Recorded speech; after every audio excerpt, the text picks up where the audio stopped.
आणि थांबतो. जय हिंद, जय महाराष्ट्र. धन्यवाद. धनगरवाडा व दुर्गम भागातील शाळेसाठी पायपीट करणारी जी मुलं आहेत त्यांना वाहतुकीची सोय व्हावी यासाठी 250 सायकलांचं वाटप आम्ही या ठिकाणी करत आहोत. प्रातिनिधिक स्वरूपामध्ये आम्ही 5 विद्यार्थ्यांना या ठिकाणी सायकल वाटप करणार आहोत.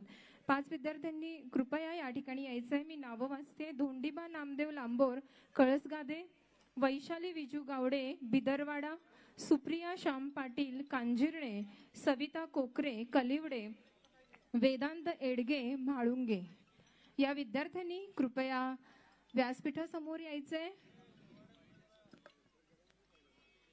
सायकलिंगचं वाटप आजच्या कार्यक्रमाचे प्रमुख अतिथी सन्माननीय जयंतराव पाटील साहेब, सन्माननीय अमोलदादा कोल्हे साहेब, या ठिकाणी व्यासपीठावर उपस्थित असणाऱ्या आमच्या सर्वांच्या लाडक्या आई साहेब सन्माननीय व्ही पाटील साहेब व सन्माननीय RK पवार साहेब यांच्या शुभ हस्ते या ठिकाणी संपन्न होईल. कृपया लवकरात लवकर सायकली आपण वर घ्यायचे आहेत.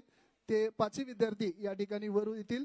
धनगरवाडा व दुर्गम भागातील शाळेसाठी पायपीट करणारी ही मुलं, बसची सोय नाही, स्वातंत्र्याचा अमृत महोत्सव साजरा करत असताना सुद्धा वाहतुकीची सोय नसल्याने ही मुलं शिक्षणापासून वंचित राहू नयेत यासाठी चंदगड विधानसभा मतदारसंघामध्ये फिरत असताना नंदाताईंनी हे दृश्य टिपलं आणि नागपूर येथे याचा व्हिडिओ आपल्या सासूबाई व सासरे बुवा व दीर यांना दाखवला.